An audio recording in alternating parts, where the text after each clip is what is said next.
3 months ago, I made a video where I basically broke up with Nintendo. Very publicly on the internet, very peak millennial behavior, and I am not proud of it. But since almost 630,000 people watched that very public therapy session, I figured that I would do a follow-up, kind of like those Where Are They Now reality show segments, except it is just me and my increasingly complicated feelings about a gaming company. In my first video, I talked about how they had been weaponizing our nostalgia, turning childhood memories into soulless business models. I touched on the Gary Bowser case, the creator takedowns, the $80 Mario Kart pricing, all of it. And I said I wasn't buying a Switch 2, which, again, like I said in my first video, if you did buy one and you are having fun with it, I genuinely am happy for you. But based on everything that has happened since launch, I feel pretty good with my decision. Because since then, Nintendo essentially scoffed at my breakup video and has decided to just speedrun every possible way to prove my prior points, with patent wars escalating, USB ports getting encrypted, Brazil threatening to sue them, and raising prices on 7-year-old consoles. Here we are. So 3 months later, let me tell you where I'm at. After all this time, did I stick to my guns? Did I stay strong in the face of Donkey Kong temptation? Well, yeah, Nintendo has made my decision pretty easy, so let's break down exactly how. The Power World thing is kind of old news at this point. Actually, it's coming up on its year anniversary, I'm pretty sure. Nintendo sued them, forced changes to mechanics that people loved. But there have been some very interesting developments lately. A new hand touches the beacon. 2 more companies recently dropped their version of creature collector games, and to be real with you, I am fascinated and terrified in equal measure. Hoyoverse, the people who make so much freaking money from Genshin Impact, just showed off Honkai Nexus Anima, which, yes, I agree that it rolls off the tongue very nicely. Putting the name aside, it is everything that you would want in a creature collector, but here's the thing. I could not just sit back and enjoy the trailer like a normal person. Instead, I was sitting there with my little legal analysis hat on thinking, all right, you can summon the creature, that's probably fine. You mount it, I don't know, that's definitely in Nintendo's patent. You can fly on it? Yeah, it's getting a lawsuit. And it was like watching a beautiful car drive straight towards a cliff. And then there's Animo. And honestly, this one has me even more intrigued. From what I've seen, they're taking a slightly different approach. It's gonna have more survival elements, more customization, and what looks like a very robust creature evolution system. And I will not lie, it looks like the kind of game that I would lose entire weekends to, and probably a lot of money too, so I am really hoping that it is not riddled with predatory microtransactions, because my self-control could use some work when it comes to cute digital pets. But watching both of these reveals recently, I had this moment where I realized how messed up the situation has become.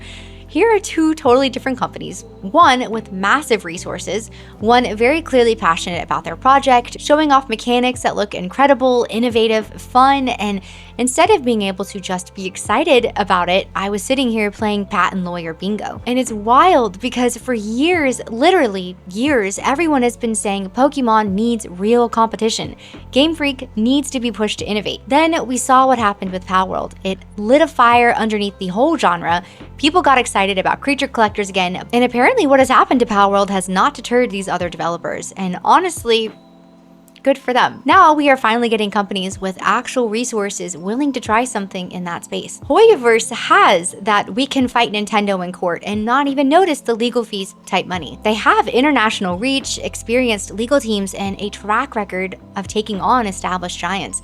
If Nintendo does decide to go after them, it would definitely be a very different kind of legal battle than the Power World situation. IP expert Florian Mueller looked at the Hoyoverse game and said that it clearly infringes on Nintendo's newly revised patent. You know, the one that they ended up changing like mid-trial during the Power World case. The one that now covers basically any rideable flying creatures in games, which is just, it's dumb. It's very dumb that we're at a point where riding a fictional animal is somehow patentable, but I digress, because here is what is different this time. If Nintendo does try to enforce this against Hoyoverse, we might actually get some clarity on whether or not these patents hold up against a company that can't afford to fight back. Part of me is almost hoping that they do try, because it would be really nice to see Nintendo get a taste of their own medicine.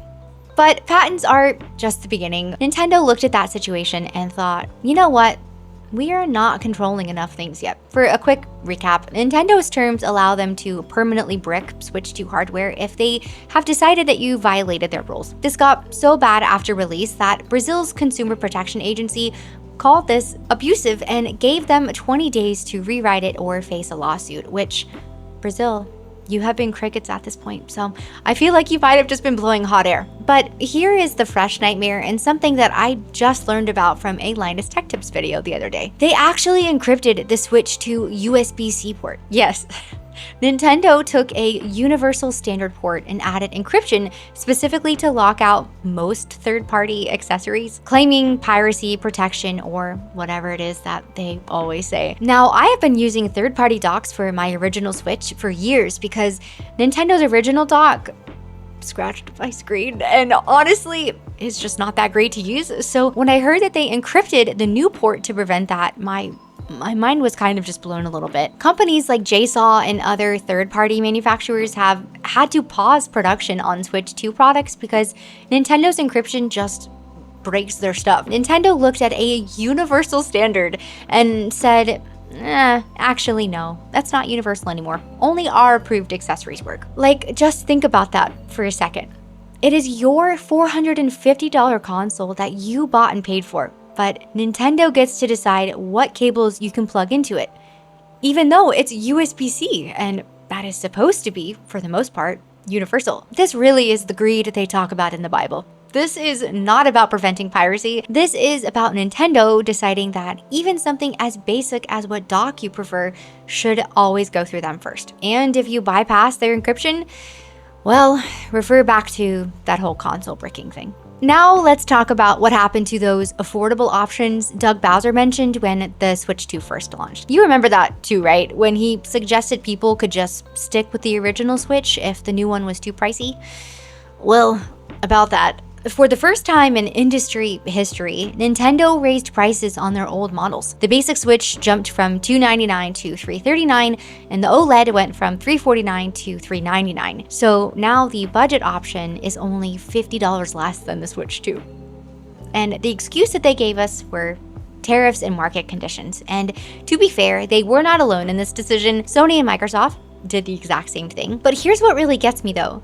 The original Switch has been using the same 7-year-old components that were not even cutting edge when they first launched. And with the economics of scale from being one of the best-selling consoles in history, theoretically, Nintendo's production costs should have gone down, not up. But now the budget option that Bowser recommended costs more than I originally paid for the premium model 7 years ago. And while they've raised prices on the old hardware, we cannot forget that they also set the new gold standard for game pricing with that $80 Mario Kart World. While Nintendo is out here patent trolling flying creatures and encrypting USB ports and charging $80 for Mario Kart, other companies are showing us what the alternative looks like. I would love to take a quick second to congratulate Team Cherry on their launch of Hollow Knight Silksong, which is one of the most anticipated sequels in indie gaming in history. And what did they launch it at? $20. With the massive success of the first game, in my opinion, they probably could have charged $30 or even a little bit more for the sequel. Instead, they made the decision that $20 felt right for what they were delivering. That is trusting and respecting your audience base.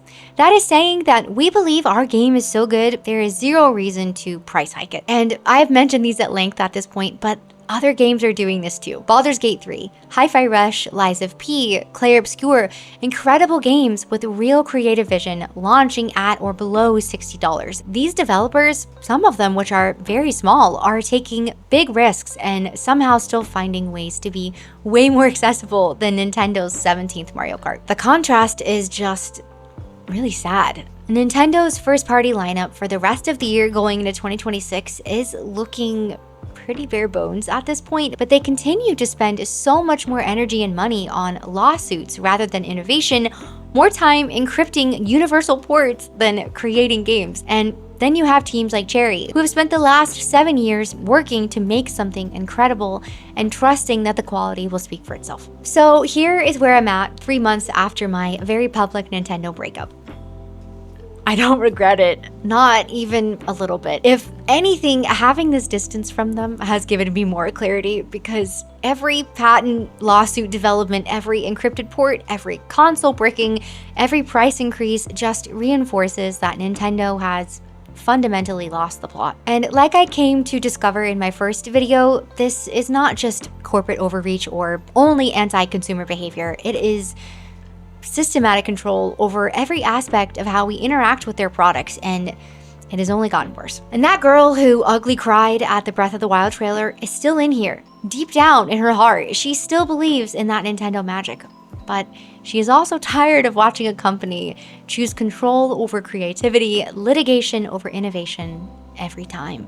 And my hope is that Nintendo could change course tomorrow if they wanted to. And I would want nothing more than to fall back in love with them fully. I don't know if that'll ever happen, but until they do, if they do, I am perfectly happy cheering for Hoyoverse, Palworld, Brazil, and basically anyone else who is showing us what the alternative looks like. If you made it to the end of this video, thank you so much for being here. And what do you think? Are your friends and family as confused by your gaming company feelings as mine are? Let me know in the comments. And until next time, may your creature mounts be patent-free and your USB ports be unencrypted. Thanks again for being here, and I'll see you in the next one.